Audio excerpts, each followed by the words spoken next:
Piyasa, this is my seat. আরে হ্যাঁ, সরে যাচ্ছি একটু পরে। আমি বললাম এটা আমার জায়গা, তুই এখন নিঃসরবি। এত অ্যাটিটিউড কাকে দেখাচ্ছিস? তোর নাম লেখা আছে?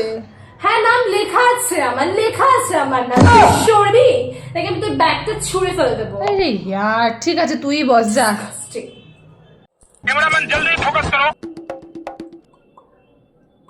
কি রে, তুই টিউশনে লিপস্টিক কেন নিয়ে তোর এসেছিস? কোথায় প্রবলেম হচ্ছে? এটা আমার বাবার টাকায় কেনা, তোর বাবার টাকায় তো কেনা না। জেলাস পিপুল। এই তোমরা সবাই এত কথা বলছো, সবাই কান ধরে দাঁড়াও। বাট ম্যাম, আমি কোনো কথা বলিনি। সবাই পানিশমেন্ট পাচ্ছে, তোমাকেও পানিশমেন্ট পেতে হবে। ম্যাম, যারা কথা বলছে আপনি তাদের পানিশমেন্ট দিন, আমি কোনো কথা বলিনি। আমি কেন দাঁড়াবো? পিয়াসা, আমি তোমাকে দাঁড়াতে বলেছি, তুমি দাঁড়াবে, তোমাকে দাঁড়াতেই হবে। পিয়াসা, গালে না কানে হাত দাও। ম্যাম, আমি কানে ধরে আছি। ওই পিয়াসা, শাট আপ।